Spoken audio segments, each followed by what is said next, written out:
धन्यवाद साथियों, इस बरसात में भी आप लोग आ पाए उसके लिए बहुत बहुत धन्यवाद।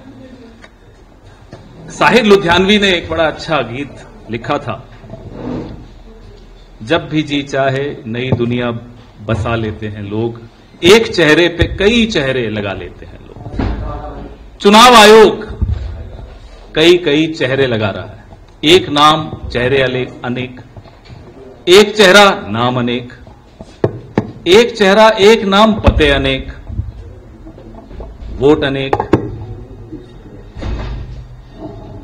7 अगस्त को श्री राहुल गांधी ने, आप सब ने देखा, आप सब वहां थे, एक भारत की राजनीति में भूचाल उस दिन राहुल गांधी की प्रेस वार्ता से आया, जिसका असर सत्तारूढ़ दल को आज तक महसूस हो रहा है।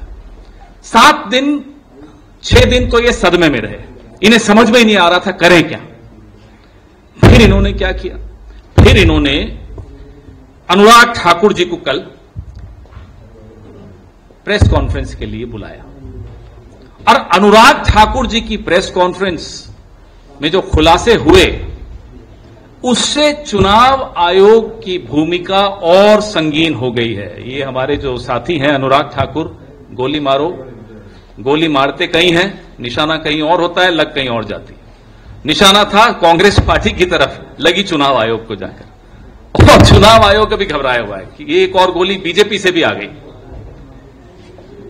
6 लोकसभा क्षेत्रों के आंकड़े भारतीय जनता पार्टी ने कल अपनी प्रेस वार्ता में जारी किए, लोकसभा चुनाव 2024 के आंकड़े। रायबरेली, अमेठी, गोल्डन हार्बर, कन्नौज, ऐसे 6 थे, और साबित करने की कोशिश की कि इन 6 के 6 लोकसभा क्षेत्रों में फर्जी वोटिंग हुई है, फर्जी वोटर हैं, वोटर लिस्ट गड़बड़ है। धन्यवाद अनुराग ठाकुर जी, पूरा देश आपको भी धन्यवाद दे रहा है। अचानक रुचि आ गई भारतीय जनता पार्टी की ये फेक वोटर लिस्ट में, अभी तक नहीं थी। अभी तक हम बोलते थे तो हमें तो नोटिस दे दिए जाते थे, ट्रोल कर दिया जाता था, आप लोग भी शाम को ट्रोल करते थे स्टूडियो में, हमें कोई बात नहीं। लेकिन अब अचानक बीजेपी को भी इंटरेस्ट आ गया था fake voter list. Rahul Gandhi जब प्रेस वार्ता कर रहे थे 7 अगस्त को, लगभग 2:30 बजे प्रेस वार्ता चल रही थी, 2:30 बजे नोटिस आ गया चुनाव आयोग का, हलफनामा दीजिए। अनुराग ठाकुर को प्रेस कॉन्फ्रेंस करे हुए अब 24 घंटे होने वाले हैं थोड़ी देर में, बताइए नोटिस आया हो तो। नंबर 1, जो हम कह रहे थे एक विधानसभा क्षेत्र महादेवपुरा के लिए, उसके आंकड़े लाकर, उन आंकड़ों को लाने में हमें 6 महीने लगे, क्योंकि वो प्रिंटेड 7 फुट ऊंची ढेर आपको कागजों का दिखाया, सैकड़ों किलो वजन, एक विधानसभा क्षेत्र महादेवपुरा। 6 महीने लगे कांग्रेस पार्टी को, क्योंकि इलेक्ट्रॉनिक वोटर लिस्ट हमें नहीं दी गई। अनुराग ठाकुर बीजेपी के सांसद 6 लोकसभा क्षेत्रों का 6 दिन में सारे आंकड़े उनको मिल गए। बताइए कैसे मिले? हमारा सवाल है, हमारा सवाल चुनाव आयोग से भी है, हमारा सवाल बीजेपी से भी है। जब ये आंकड़े हैं आपके पास, जब इलेक्ट्रॉनिक वोटर लिस्ट है आपके पास, तो कांग्रेस को क्यों नहीं मिलती, विपक्ष को क्यों नहीं मिलती? अचानक कैसे मिल गई? हमें एक विधानसभा क्षेत्र के 50 बूथ के आंकड़े पढ़ के समझने में, पूरा आपके सामने प्रेजेंटेशन बनाने में 6 महीने लगे। 6 दिन में 6 लोकसभा क्षेत्रों के आंकड़े में बार बार दोहरा रहा हूं, क्योंकि बहुत महत्वपूर्ण बिंदु है। इनको कैसे मिले? मतलब है चुनाव आयोग के पास, मतलब बीजेपी के पास है, विपक्ष के लिए नहीं है, जनता के लिए नहीं है, मीडिया के लिए नहीं है, सिर्फ और सिर्फ सत्तारूढ़ दल के लिए। जो कल आंकड़े अनुराग ठाकुर ने आप सबके सामने रखे, वो एक आपराधिक सबूत है, एविडेंस ऑफ क्राइम। हम मांग करते हैं अनुराग ठाकुर से कि वो आपराधिक सबूत हमें दे दिया जाए, सारे आंकड़े हमें सुपुर्द कर दिए जाएं, क्योंकि अब आपका अपराध साबित हो चुका है। यह आपकी मिलीभगत चुनाव आयोग से तो आपने खुद साबित कर दी। अब तक तो लोगों के मन में शंकाएं थी, आपने उन शंकाओं को तथ्यों के सहारे भरोसे में बदल डाला। अब लोगों को भरोसा है कि यह मिलीभगत चल रही है। विपक्ष को नहीं मिलेंगे आंकड़े, इन्हें मिल जाएंगे। नंबर 2, अब आपके पास सारे आंकड़े आ ही चुके हैं, तो जनाब वाराणसी की पेन ड्राइव हम सब इंतजार कर रहे हैं।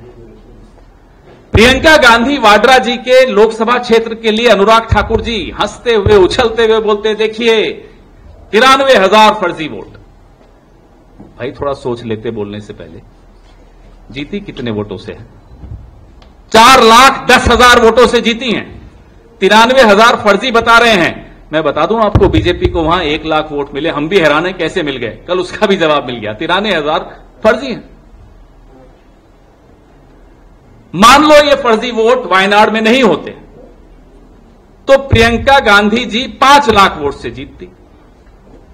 हम तो यही मानेंगे।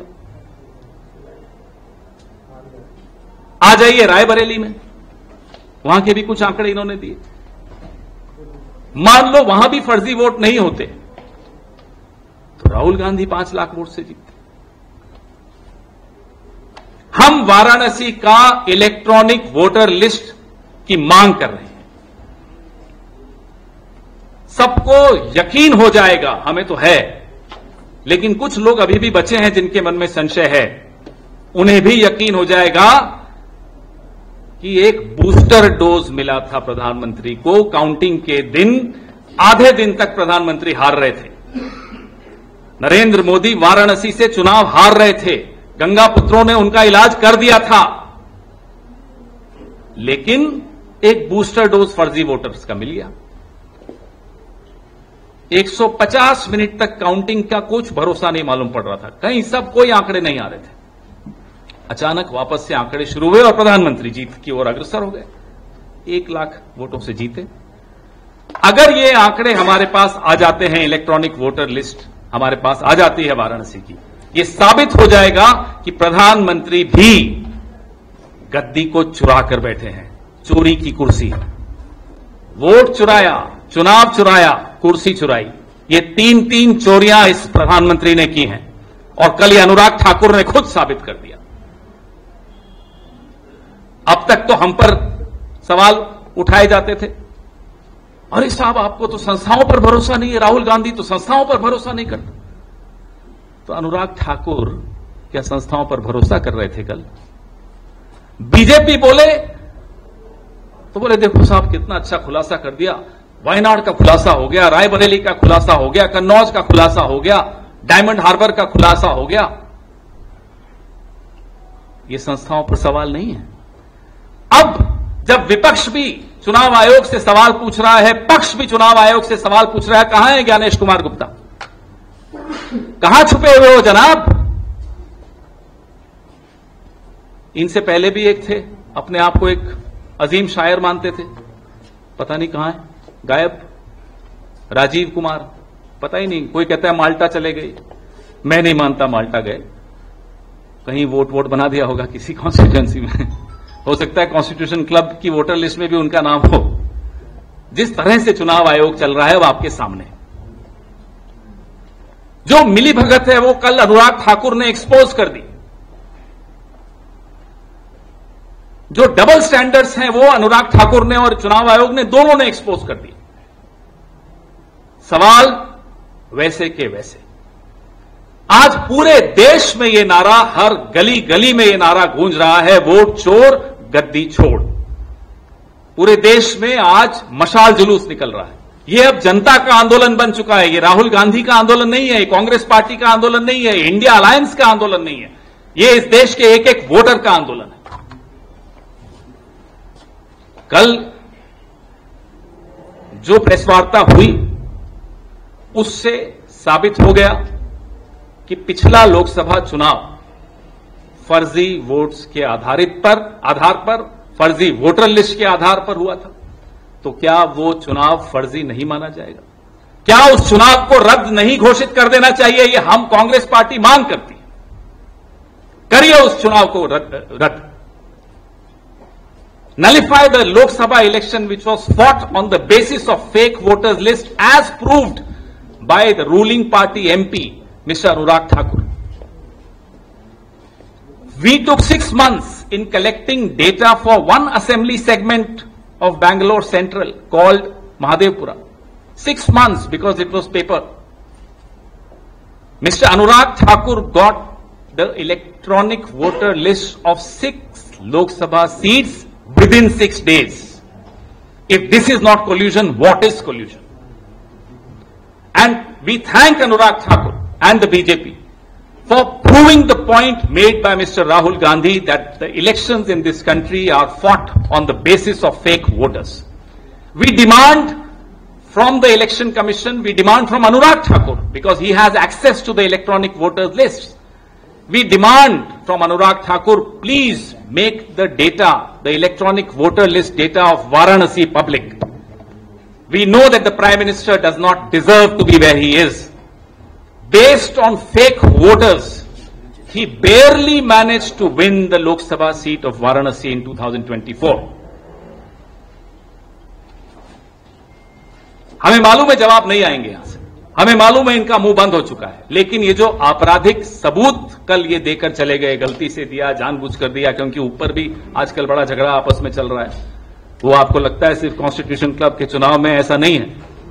बीजेपी अपना अध्यक्ष नहीं बना पा रही। नड्डा जी रोज सुबह से शाम तक 24 घंटे, मोदी जी तो 18 घंटे जागते हैं, नड्डा जी 24 घंटे जागते, टीवी देखते रहते, खबर आएगी कि उन्हें एक्सटेंशन मिली या उनका कोई, उनकी जगह पर कोई और आ गया, क्योंकि उनको तो बेचारों को टीवी से ही मालूम पड़ता है। आपको मालूम है आपके चैनल्स की टीआरपी अगर बढ़ी है पिछले 6 महीने से, तो नड्डा जी की वजह से बढ़ी। देखते रहते, खबर आएगी, breaking news, flash, Nadda ji हटाए गए, नड्डा जी को एक्सटेंशन मिला। तो ये स्थिति भाजपा के अंदर की है। It's a lame duck government, and what mister Anurag Thakur did yesterday is he left a smoking gun. आपको मालूम है स्मोकिंग गन क्या होती है? वो एक ऐसा सबूत होता है जो दुनिया की हर अदालत स्वीकार करती, क्योंकि वो ऐसी गन होती है जिससे धुआं निकल रहा है, सबूत है कि साहब इसी गन से गोली चली। वो गन, गोली, ये अनुराग ठाकुर जी के आसपास बड़ा सही बैठता है, इसलिए मैं यही उदाहरण दे रहा हूं। तो गोलीमार ने जो कल गोली चलाई, सबूत आपके सामने छोड़ के चले गए कि भारतीय जनता पार्टी को जब चाहे, जैसे चाहे, इलेक्ट्रॉनिक वोटर लिस्ट चाहे, जो चाहे, चुनाव आयोग दूम हिलाते हुए, माफ कीजिएगा, दूम हिलाते हुए दे देता। और हम दे चिट्ठी, ले चिट्ठी, दे मीटिंग, प्रोटेस्ट, मशाल जुलूस करते रहे, हमें कुछ नहीं मिलने वाला। वाराणसी में एक शख्स है राजकमल दास, नाम बड़ा गौर फरमाइएगा, राजकमल दास, 45 बच्चे हैं साहब उनके वोटर लिस्ट के हिसाब से। नाम से समझ में आ जाता है कमल का राज रहे, इसलिए वो बेचारे ऐसे दास बन गए कि 45 बच्चे एक वोटर लिस्ट में, एक पते में, एक परिवार के। अब पता चला आपको ये घर घर मोदी कैसे जीते, ये क्या है हर हर मोदी, ऐसे बने। हैरान मत होइए कि आज पूरी दुनिया में नरेंद्र मोदी जी का सम्मान क्यों खत्म हो गया। ये कारण है, सब समझ गए कि ये फर्जी चुनाव से जीते हुए फर्जी सरकार है, और अब इनके अपने सांसद ने यह साबित कर दिया कि ये फर्जीवाड़े से ही चुनाव जीते जाते हैं। आपके सवाल? हाँ, बोलिए। Sir, you are demanding that Lok Sabha should be nullified, but is the Congress party ready to resign? All the member of parliaments will also resign from their position, and do you think that once the Lok Sabha is nullified, where is the need for resignations? Where is the need for resignations? Ask them to dissolve the parliament. Everything you want the Congress to do first. We expose the fraud. You don't support us. When Anurag Thakur also exposes the fraud, you suddenly ask us to resign. Why? Very interesting.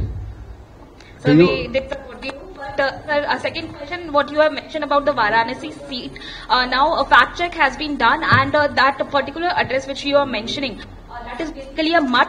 And all the saints who are being present there, they are saying that we have mentioned the name of our Guru as the father's name, and that. No, whatever you say, it's not just one example. There are hundreds of examples. And then they keep coming back with clarifications. Fact of the matter is, Mr. Anurag Thakur has exposed that the voters list in this country, he has exposed 6 Lok Sabha seats. We could only afford to expose 1 Vidhan Sabha of 1 Lok Sabha because we didn't have access to the electronic voter list. Mister Anurag, चलिए हमारी मत मानिए, अनुराग ठाकुर की तो आप हमेशा मानते थे, आज भी मान लीजिए ना कि फर्जी वोटर लिस्ट से काम हुआ है पूरा. Don't go by what Rahul Gandhi says. We know you won't. But at least go by what the ruling party MP says, because you treat their word as the gospel truth. For the last 11 years, that's what you've been doing. पवन जी क्या मैं election sir election commission की तरफ से सूत्रों की तरफ से ये कहा गया है. सूत्र या ज्ञानेश? नहीं ज्ञानेश जी नहीं. ज्ञानेश गुप्ता ने नहीं बोला. नहीं ये कहा गया है कि आप अब ये सूत्र कौन है, पहले तो उसका नाम बताइए. ये कहा जा रहा है कि आप लाखों जो एजेंट बनते हैं, जो जब चुनाव की प्रक्रिया होती है, जो टीचर्स, आंगनबाड़ी, उनकी इंटेग्रिटी पर भी आप सवाल उठा रहे हैं. आप देखिए अब उनके पीछे छिपेंगे. भाई चुनाव कराने की जिम्मेदारी किसकी है? ज्ञानेश गुप्ता जी की है, उनके सोर्सेज की नहीं है, उनकी खुद की है. और अगर सवाल पूछे जाएं तो जवाब देने की भी जिम्मेदारी सोर्सेज की नहीं है, ज्ञानेश गुप्ता की है. अब जब सवाल पूछे गए, ना केवल कांग्रेस द्वारा पूछे गए, भाजपा ने भी पूछ डाले. ज्ञानेश गुप्ता जी को इतनी हिम्मत नहीं हुई कि एक प्रेम पत्र अनुराग ठाकुर जी को भी भेज देते, हमें तो तुरंत भेज दिया था. लव लेटर तुरंत आया. राहुल जी की प्रेस कॉन्फ्रेंस चल रही थी, आप में से कोई सवाल पूछ रहा था, अचानक आपका सवाल भी बदल गया कि साहब लव लेटर आया है. तो ये लव लेटर क्या सिर्फ कांग्रेस के लिए है, बीजेपी के लिए नहीं है? सर फर्जी वोटर लिस्ट का मामला आप लोग लगातार उठा रहे हैं, कई सबूत भी आप लोगों की तरफ से दिया जा रहा है. बिहार चुनाव आने वाला है, तो क्या इसमें बिहार चुनाव में पार्टिसिपेट करेंगे या नहीं? जैसा तेजस्वी यादव ने भी कहा कि चुनाव का, अरे जिम्मेदारी चुनाव आयोग को लेनी ना, कि चुनाव ठीक ढंग से हो. सारी जिम्मेदारी आप भी और आप भी हम पर डाल देंगे. क्या चुनाव नहीं करा सकते? ये लोग बोल दे नहीं करा सकते. अब तक तो होते थे इस देश में चुनाव. अब अनुराग ठाकुर कहते हैं कि लोकसभा चुनाव बिल्कुल फर्जी लिस्ट से हुआ है. हम तो कह ही रहे हैं, अनुराग ठाकुर ने तो और अच्छी तरह से बता दिया आपको. पवन जी will you demand an investigation on the frauds exposed by Anurag Thakur on this in this context? Demand investigation from who? That's our question. We accuse the BJP of stealing an election. We accuse the Election Commission of India for facilitating the robbery. The BJP comes in defense of the Election Commission of India. The Election Commission of India comes in defense of the BJP. Both are colluding. Both are partners in crime. One of them left an evidence of crime yesterday. Who will investigate? The fact of the matter is that the 2024 Lok Sabha election was fought on the basis of fake voter lists. The fact of the matter is that the election of 2024, general election, therefore becomes suspect, therefore becomes nullified. Sir, just on the day of Rahul Gandhi's presser, you mentioned that how she shared a notice with him. And 2 days later, it asked Rahul Gandhi to share the evidence or apologize to nation. So, what's your demand as Anurag Thakur has once again... Evidence that we have was given to us by the Election Commission of India in a paper form, not machine readable, not electronic. The evidence which Mr. Anurag Thakur claims to have is obviously electronic, because in 6 days it's humanly impossible, even for the so-called largest party of the world, to go through all the lists, paper lists of 6 Lok Sabha seats. Impossible. Therefore, they have access to the electronic voters list. Let the Election Commission deal with Anurag Thakur. Why aren't they sending notices to him? Have they given him of course they would have. Nobody else can give the electronic voter list to Anurag Thakur. It is given to him by the Election Commission. So why this anomaly? Why these double standards? Why one set of rules for Anurag Thakur, BJP, and another set of rules for Mr. Rahul Gandhi and the Congress party. Why? Pawan ji sir regard Mike. Pawan ji ये जो voter अधिकार यात्रा बिहार में चल रही है उस पर गिरिराज सिंह का बयान आया है। वो कह रहे हैं कि कांग्रेस वाले माहौल खराब कर रहे हैं, बीजेपी जैसी स्थिति देश में लाना चाहते हैं क्योंकि ये अर्बन नक्सल की तरह है। कल अनुराग ठाकुर ने कुछ सबूत रखे, गिरिराज जी ने शायद नहीं देखे होंगे या आपस में नहीं बनती होगी, तो मुझे नहीं मालूम। हम आपसे आग्रह करेंगे कि जो सबूत अनुराग ठाकुर ने इस देश के सामने कल रखे हैं वो गिरिराज सिंह जी को भेज दीजिए, तो फिर लगेगा कि अनुराग ठाकुर भी अर्बन नक्सल हो गए। Sir, are you also planning to take vote theft issue to the courts? We are right here. We are on the streets. Are you planning? We are doing everything that we need to do, and we will continue to do everything that needs to be done to protect and safeguard the democracy. Whatever needs to be done will be done.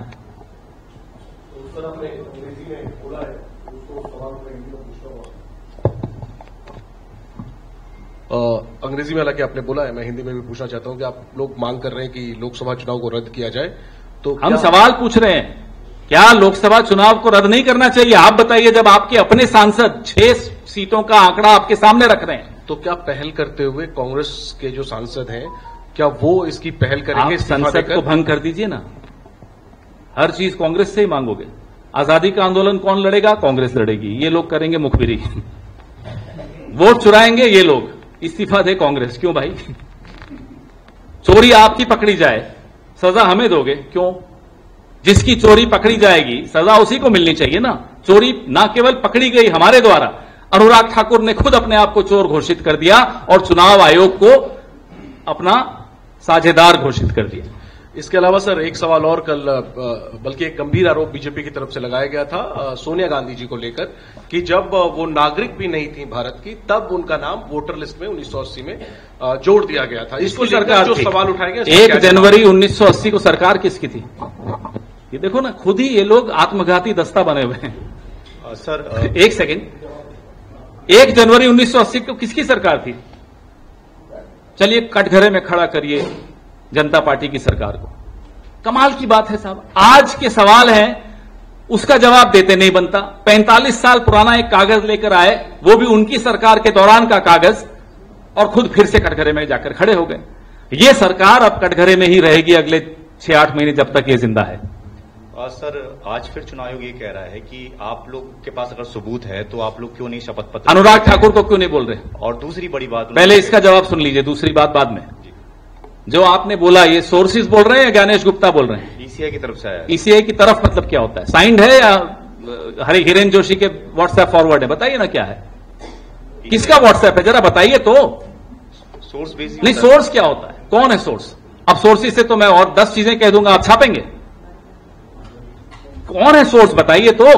Hiren Joshi है, ज्ञानेश गुप्ता है, वो अजीम शायर है, कौन है वो राजीव कुमार, कौन है?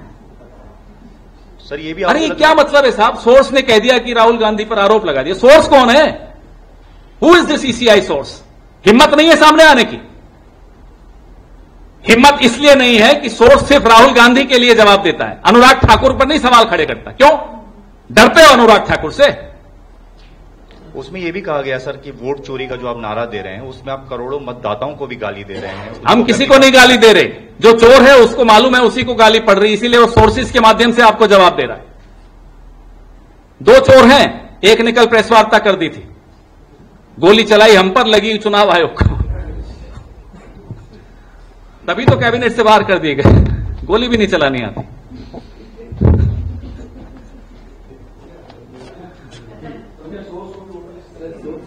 अब ये सोर्स के कितने वोट बने हुए जरा देखिए ना, निकालिए जरा आंकड़े। ये सोर्स है ये सारा वोट, ये नॉन बायोलॉजिकल वोटर हैं, नॉन बायोलॉजिकल प्रधानमंत्री के नॉन बायोलॉजिकल वोटर।